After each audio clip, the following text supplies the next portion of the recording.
The worst they can say is no. Now, again, this isn't my normal transportation mode when it comes to my podcast openings, but I felt it was on my heart, so I feel like I got to share this. You know, a lot of people sometimes don't like to really go after what they want because they have a fear, you know. I mean, ultimately, it could be a fear of success, but fear of rejection is a real thing. Fear of failure is a real thing as well, too. And it's kind of weird that we don't go after things, but if you don't go after it, it's 100% guaranteed it's not going to happen. I mean, the old saying goes, you miss 100% of the shots you don't take. You really have to go after yours, you know? So what if someone has already done it before? You need to do it too. Go after yours. You never know what could happen. You got to just step out on faith. I mean, have you ever heard the term someone has big shoes to fill? Why do you think they have those big shoes? Because those shoes were built within faith. They stepped out on faith. They took that first big step. And that big step made those shoes big. You know, sometimes you gotta just jump and grow your wings on the way down. Go after yours. I go after the impossible all the time when I ask for an interview. Because they could say no. But I never know if I don't try, right? So what I'm saying today is people just try. Go for it. The worst that can happen is no. And in the end, it ain't really that bad. Ladies and gentlemen, blurs and nerds, freaks and geeks, this is Do You Speak Geek, episode 93.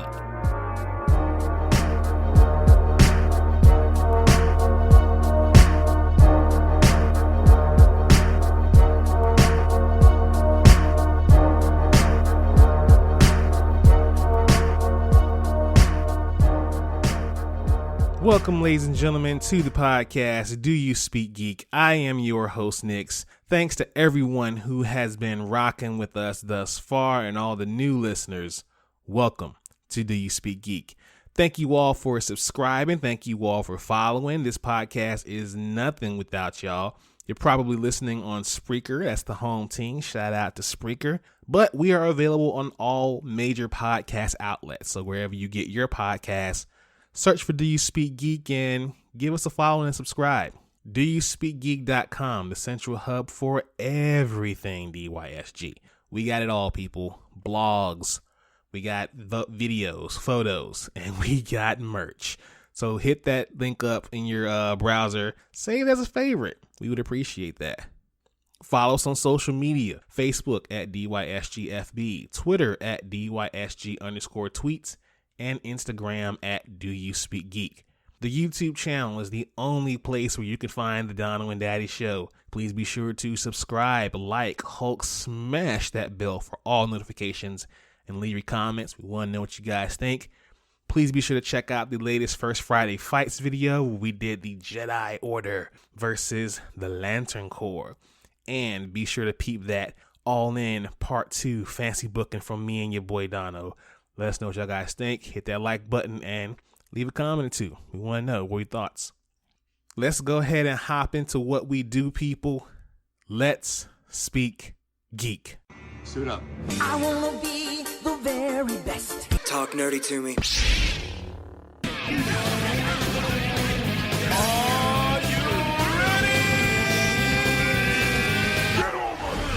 All right, people, let's go ahead and hop into these reviews coming at you at rapid fire. Sonic Colors Ultimate. New content introduced in Sonic Colors Ultimate is unremarkable, but the base game still remains one of the best examples of how modern day Sonic can be, even nearly 11 years later. So check that one out if you get the opportunity to play that game.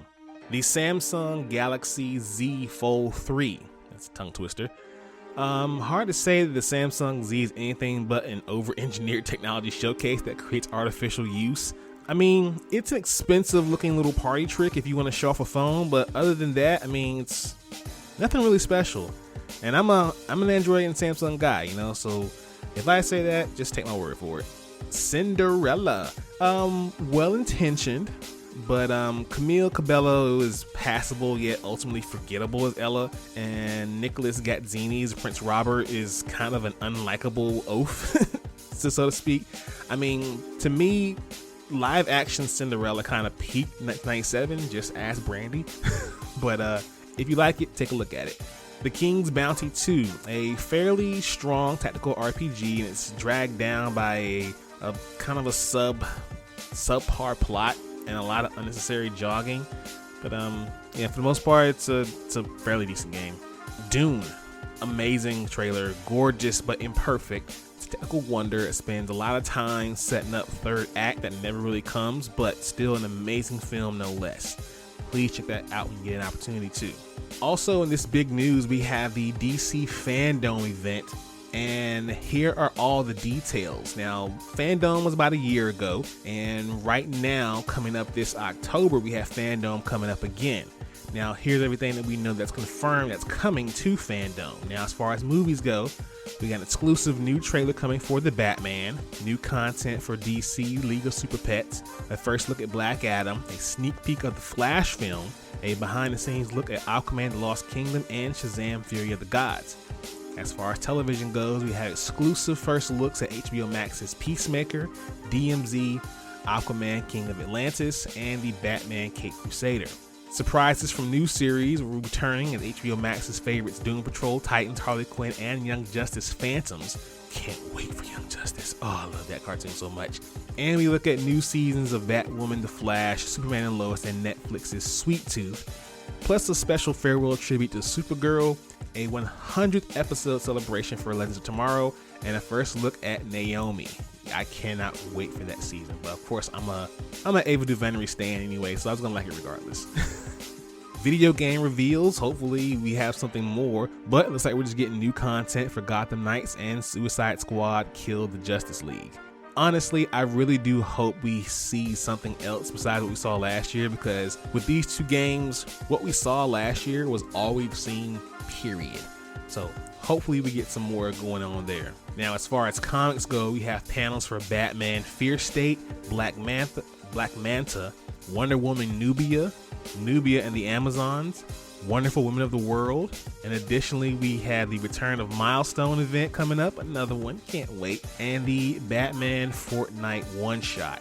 Cannot wait for Fandome. It's gonna be amazing again. Your boy might try to live tweet it again if they don't shut down my Twitter again. I still don't know why to this day, why they shut me down last time, but in any event, DYSG will definitely be covering that. Might even have to talk to a fellow content creator so we can do a little discussion. Maybe my man FTO Nerds talk? You guys will have to wait and see. Let's hop into my favorite portion of the show. Y'all already know the vibes. Source Wall. Man, you come right out of a comic book. Behold the Source Wall. Can you read, my son? Well, that depends. There is nothing wrong with reading a story and looking at the pictures. Enough said, Stan. Let's pop into the pull list. This week we have Teenage Mutant Ninja Turtles, The Last Ronin #4. Oh my god, I've been waiting for this one. With a few key allies, the Ronin takes on the greatest risk yet to infiltrate Baxter Stockman's Tech Island. What happened many years ago to set the Ronin on this quest for vengeance? Find out in this action-packed penultimate issue. This book has been amazing from beginning to end, and I cannot wait to read the next installment. Black Manta #1. Following his appearance in the Aquaman 80th Anniversary 100-page spectacular, the Scourge of the Seas now gets his own series. Black Manta is chasing a rare metal with incredible powers, and he's not the only one who wants to get his hands on it, friend and foe alike. Torrid is a former ally who has escaped hell, literally, to answer the call for the metal, but can Manta trust her? Hopefully so, because he might need her help to fend off Devil Ray, a new competitor for the role for the biggest villain underwater. That's two new people we're going to introduce people. Black Manta #1, check that out this week. White #3. X has been sidelined by Juncture after his rash actions cost the team dearly. Meanwhile, the Man administration is touring the First Son program across the US. Desperate to make amends for his mistakes, X takes another gamble that hopes will save his comrades. Y'all, I'm telling you, this indie book has been crazy. So please check this one out. Go back and get it while it's on the ground floor. I guarantee you won't be disappointed. Masters of the Universe Revelation 3. Following the vicious Orlax attack on King Randor, He-Man learns the creature is linked to the origin of the Sword of Power and also to his nemesis Skeletor, who is hell-bent on deciphering the secret of Grayskull. Meanwhile, we learn the true origin of Evil Lyn and how she came to be under the evil and powerful Skeletor. Just for that last bit alone, you want to read this one. And finally, we have Ordinary Gods 3, Paris, City of Light. The awakened gods on the hunt for the trickster, but how do you find one person in a city of millions? And they'll need to hurry because on the plane of gods, those who remain are starting to move against them. This has been a good book. I sincerely apologize for not covering this one from the ground up, but definitely Ordinary Gods, get all 3 issues this week. In Source Wall news, Marvel announces several new series for the future of the Marvel Universe. Now, they just released the first details of about 8 upcoming tentpole titles that they say will shape the future of the Marvel Universe in months to come, including a number of projects that are advocating of what's going on in their TV and film projects as well. The series includes events centered around the Fantastic Four and Daredevil, as well as stories that will see the Avengers as multiverse-hopping champions of reality. It's all kicked off by Timeless, a time-traveling story that centers on a threat presented by Kang the Conqueror, who is working his way through the multiverse, presumably destined to cross paths with those same Avengers. Now again, Timeless is going to kick everything off here, but here are the other books we have in mind. Devil's Reign. All hell breaks loose in the Marvel Universe as the Kingpin finally declares all-out war on the heroes in Devil's Reign. Having set the stage in the Eisner-nominated Daredevil epic, Chip Zdarsky and Marco Checchetto far-reaching crossover event finds Mayor Fisk outlawing all superheroes in New York and unleashing intel on all their dark secrets while pitting Daredevil, Elektra, Captain America, Iron Man, Spider-Man, the Fantastic Four, and many more against his Thunderbolt agents. But in the end, who will reign? Yo, that premise kind of shook me a little bit. I can't wait to read that one. Avengers Forever. Marvel Comics Avengers Forever pulls together archaeologist Tony Stark, aka the Invincible Ant-Man, and Avengers from across the multiverse to bring order to Timeless, where hope is a 4-letter word. Jason Aaron and Aaron Cooter present an all-new series that will redefine the Avengers as the multiverse's mightiest heroes. Yo, this one might be kind of crazy. Alright, 10 Lives of Wolverine, 10 Deaths of Wolverine. House of X and Powers of 10 usher in the first Krakoan age of the X-Men. Now, Marvel Comics X 10 Lives of Wolverine and 10 Deaths of Wolverine will test the best there is at what he does before any mutant can survive to the second Krakoan age. Benjamin Percy, Joshua Cassara, and Federico Vincetti tell 2 interlocked tales about what happens to Wolverine when his past meets his future. My man gonna handle it. That's the Wolverine. It's my guy. He gonna handle it. Ain't no problem. He gonna handle it. Yeah, he gonna handle it. I hope he handle it. I think he gonna handle it. He might handle it. Will he handle it? Anyway, She-Hulk. Marvel Comics She-Hulk from Rainbow Rowell and Rogue Antonio throws the book at Jennifer Walters as she tries to put her rage-filled days behind her and return to practicing law in defense of the innocent. But when a friend from her past comes knocking with a mystery she can't resist, She-Hulk gets back to bashing.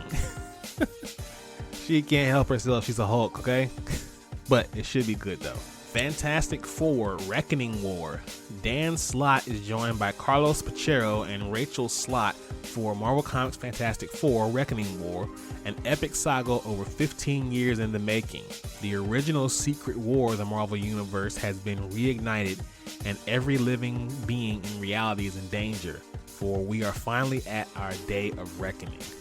This sounds ominous as hell. I just hope and pray Dr. Doom is involved in this somehow, because that's going to make for an amazing story.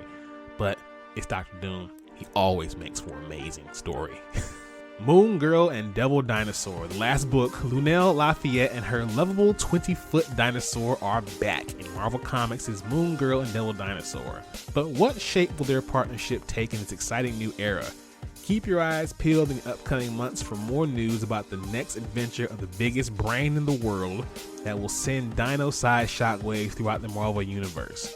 In 2022, Moon Girl and Devil Dinosaur will bring new meaning to the term Marvel Teen-Up that will shake the world. Yo, I can't wait for all these titles. They're going to be amazing.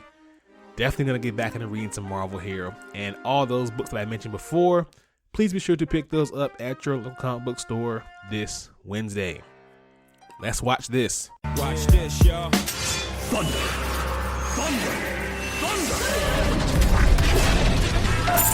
Thunder! Lannister always pays his debts.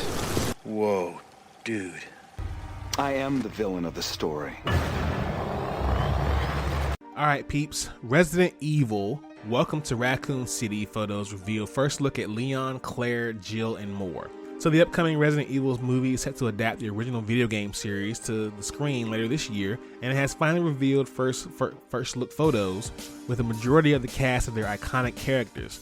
Set to release on November 24th, Resident Evil Welcome to Raccoon City features iconic characters like Leon S. Kennedy, Claire Redfield, Albert Wesker, Jill Valentine, Chris Redfield, and more. The photos were shared by IGN, including one with Leon, played by Avon Jogia, and Claire, played by Kaya Scodelario, with Leon in police uniform and Claire in her red jacket, iconic. A second photo shows Albert Wesker, played by Tom Hopper, Brad Vickers, played by Nathan Dales, Jill Valentine, by Hannah Jeon Kamen, and Chris Redfield, played by Robbie Amell, exploring the Spencer Mansion. The third and final photo shows Lisa Trevor, played by Marina Mazeba, a monstrously transformed woman and the daughter of the Spencer Mansion's architect that was exposed by the Umbrella Corporation to a number of experiments and viruses at the Arklay laboratory. This looks dope. I cannot wait to see this movie. Let's get it. And our last bit of news here, and watch this, Rick and Morty. Adult Swim cast Christopher Lloyd as Rick for a 15-second video. Adult Swim has finally cast Back to the Future's Chris Lloyd as a live-action Rick Sanchez from Rick and Morty, bringing the series full circle in a way. Now, don't get too excited though, because Lloyd only dons Rick's trademark lab coat for like 15 seconds. Adult Swim went a step further though, casting Jaden Martell from Knives Out and It as Morty. Excellent choice, by the way. As you can see in the video, the 15-second clip isn't anything too wild. It's actually what you'd expect. Rick and Morty come through the portal. Rick burps and says they're home, and then Morty says his trademark, "Aw, geez." Now, for fans of Rick and Morty, though, the video is quite satisfying. Hey, I'm in for it. This should be pretty dope. I can't wait to see what the movie's gonna be about. I'm not the biggest Rick and Morty fan in the world. Probably, I would say not even a fan at all. But to see Christopher Lloyd playing Rick, I'd be down for that. Let's hop real quick into I'm like peace, love, and video games. That sound like Donkey Kong.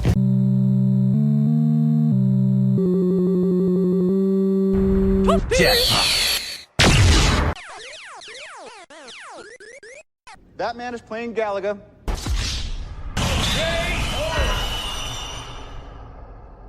All right, gamers.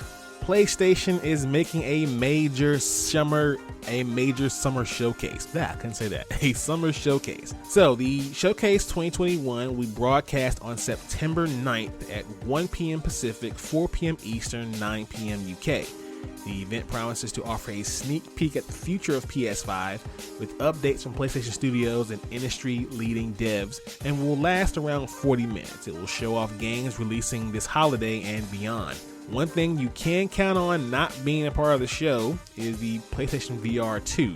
The new headset and its next-gen controllers are reportedly due later next year, and the PS blog post about the event makes it clear it won't happen in appearance in this showcase. However, it still should be an awesome showcase. Be sure to check that out. I'll be watching kind of grudgingly because I still don't have a PS5. Oh well. But that's all we got for Thumb Life. Let's speak technical for a moment. Technically speaking, your technological technological advancements. 1.21 gigawatts! Have you tried turning it off and on again? Now, technically speaking, Microsoft's Windows 11 operating system gets a release date. In the press release on October 5th, Windows 11 will launch as a new operating system. The new OS will be available as a free upgrade for eligible Windows 10 PCs, and new Windows-powered devices will ship with the latest OS preloaded. As for the free 11 upgrade, Microsoft announced that it will begin rolling out on October 5th, but the process will be phased and measured with a focus on quality. The company notes that new devices eligible for the upgrade will take priority first, with support for older devices rolling out in the following weeks and months to follow. Microsoft previously said that Windows 10 devices already in use would begin to receive the OS upgrade next year. If your device is eligible for Windows 11, the Windows Update tool will let you know when the free upgrade is available. If you are unsure whether or not your device meets the required criteria, you can check out via Windows Update through an overview post that details Windows 11 specifications. Or if you're a member of Windows Insider Program, you can check using the PC Health Check app. If your device is not compatible, don't worry. Microsoft confirmed that it will support Windows 10 until October 14th, 2025. The company did not specify whether or not there will be any major updates for Windows 10 before that date. So, for those of you who want to know, there you have it. Will you be getting Windows 11 on the 5th? Will you be upgrading your machine? Will you be buying a whole new one? Or if you're going to be like me, you're holding out for the October 14th, 2025. Oh man, but we'll see. We'll see what happens with that. Hopefully it runs as smooth as it looks, because if you've seen the interface, it kind of looks like Apple, but whatever. All right, nerds, let's mark out. So what you gonna do?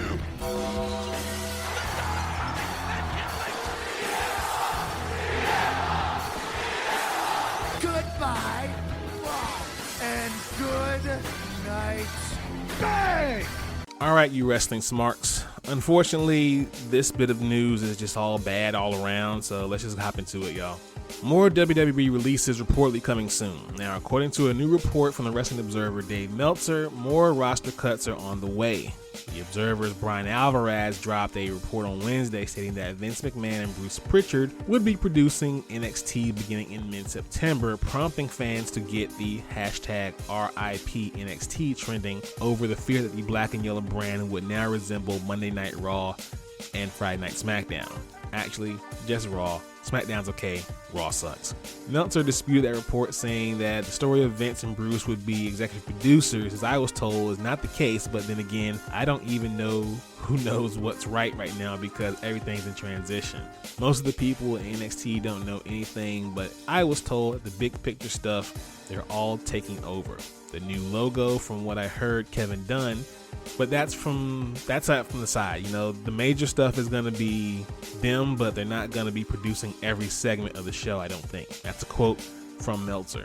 He added that Paul Triple H Levesque has lost power of the brand, then said that veteran NXT stars will be cut from the company soon.